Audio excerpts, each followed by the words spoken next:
मैं आज आपसे बात करूंगा कुछ ऐसी गलतियां होती हैं जो आप अपने क्लास 12th बोर्ड के दौरान करते हैं। सबसे बड़ी गलतफहमी ये बनी हुई है एडिशनल बुक लें या ना लें। तो ये सारी चर्चाएं आज इस वीडियो में आपके सारे दिमाग में डाउट्स क्लियर हो जाएंगे।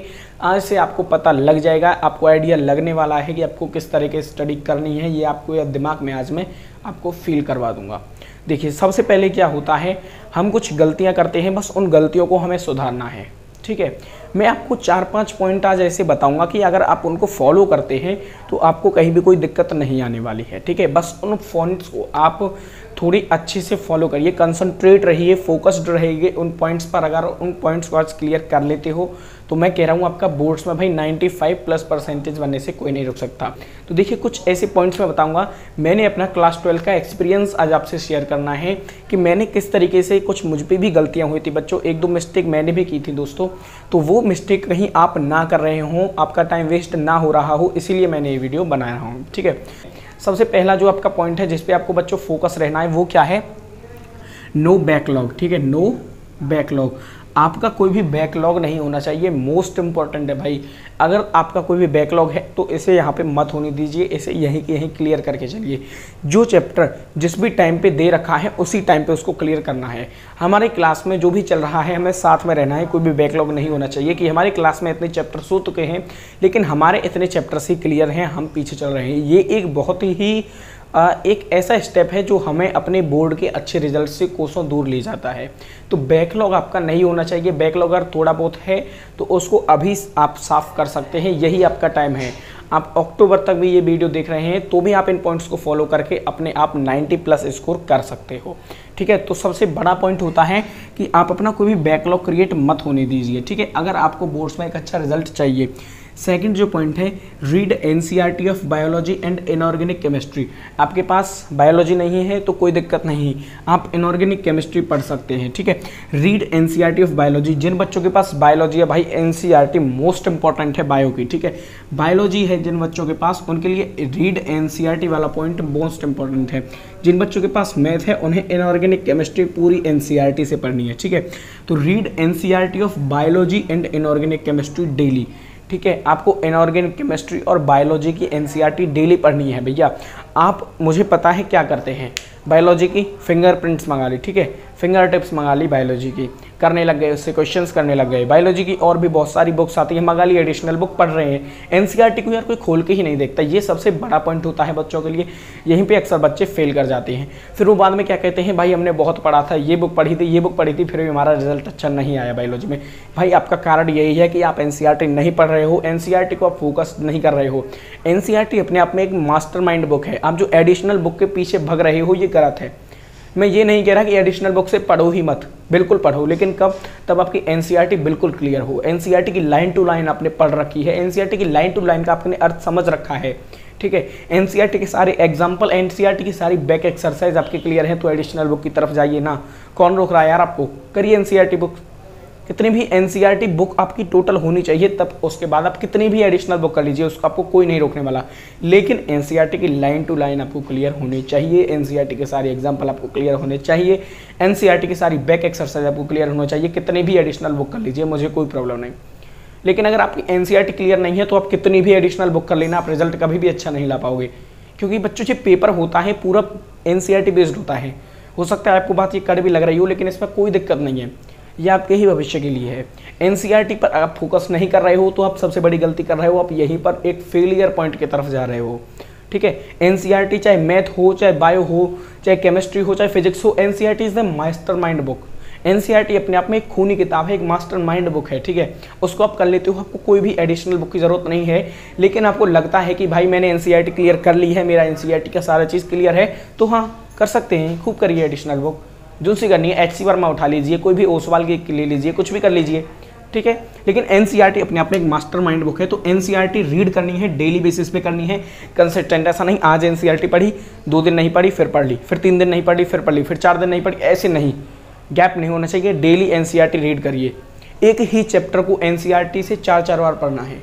बायोलॉजी का एक चैप्टर एनसीईआरटी से 4 बार रीड लगानी है, ठीक है। और ऐसा नहीं कि एक बार रीडिंग करने के बाद फिर दोबारा वही चैप्टर, नहीं, एक बार इस चैप्टर को रीड करिए, उसके बाद कोई नेक्स्ट चैप्टर ले लीजिए, उसको रीड करने के बाद फिर दोबारा इस पे आइए, उसके बाद इस पे। तो 2 चैप्टर अल्टरनेट आप प्रिपेयर करिए, 4 बार आपको रीड करना है मैक्सिमम। एक हाईलाइटर ले लीजिए और मेन पॉइंट्स को हाईलाइट करते जाइए, ये इंपॉर्टेंट पॉइंट है, ठीक है। अगर आप ये एनसीईआरटी रीड करने वाला बायोलॉजी और इनऑर्गेनिक, सबसे मोस्ट इनऑर्गेनिक केमिस्ट्री जो आपकी होती है टोटली एनसीईआरटी से आती है, कोई भी एडिशनल बुक उसमें नए हेल्प नहीं करने वाली। ऑर्गेनिक केमिस्ट्री के लिए तो भाई मैं ये कहूँगा एडिशनल बुक को भूल ही जाओ, ठीक है। इनऑर्गेनिक केमिस्ट्री में, ऑर्गेनिक नहीं, इनऑर्गेनिक केमिस्ट्री में अगर मार्क्स स्कोर करने हैं अच्छे तरीके से तो भूल जाओ additional books, only on focused on NCERT. Organic physical additional use कर सकते हो आप, लेकिन तब जब आपके एनसीईआरटी के सारे बैक एक्सरसाइज क्वेश्चंस, एनटीआर की सारी इन टेक्स्ट, एनसीईआरटी के सारे एग्जाम्पलर सब क्लियर होने के बाद, एनसीईआरटी की लाइन टू लाइन क्लियर होने के बाद कर सकते हैं भाई एडिशनल, कोई दिक्कत नहीं है। थर्ड पॉइंट होता है मैक्सिमम क्वेश्चन प्रैक्टिस, ठीक है। मैक्सिमम क्वेश्चन प्रैक्टिस हम क्या करते हैं, एडिशनल जो बुक यूज़ करते हैं ना बच्चे, उनके लिए सबसे खतरनाक वाली जो बात होती है ना, वो ये तीसरा वाला पॉइंट होता है, मैक्सिमम क्वेश्चन प्रैक्टिस।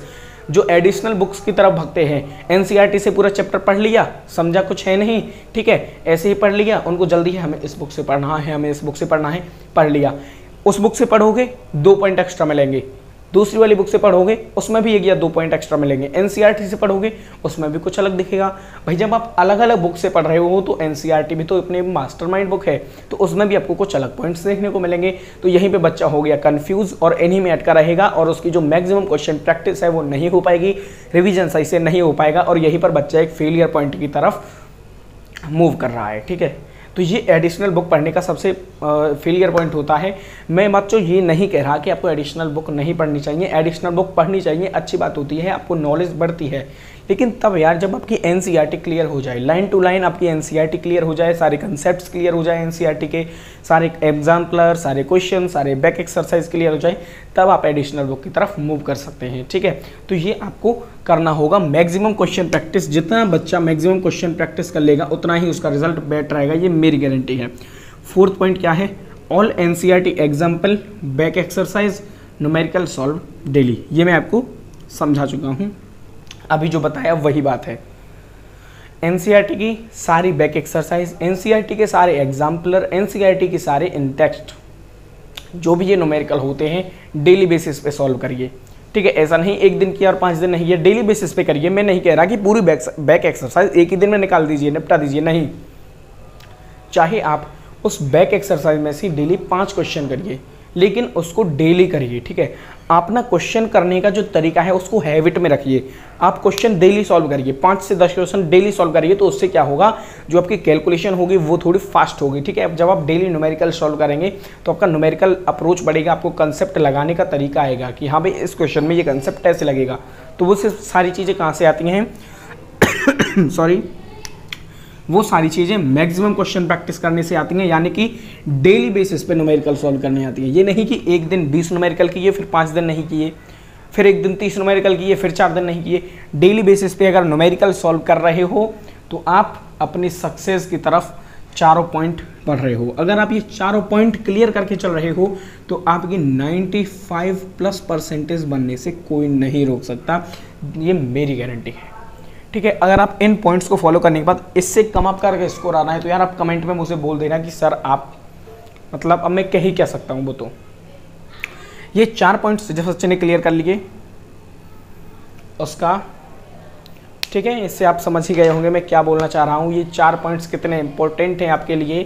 तो इसीलिए मैंने ये वीडियो बनाया था कि बच्चों को ये कंफ्यूज ना रहे कि उनको एडिशनल बुक करनी चाहिए या नहीं करनी चाहिए, ठीक है। तो इस वीडियो में बच्चों इतना ही।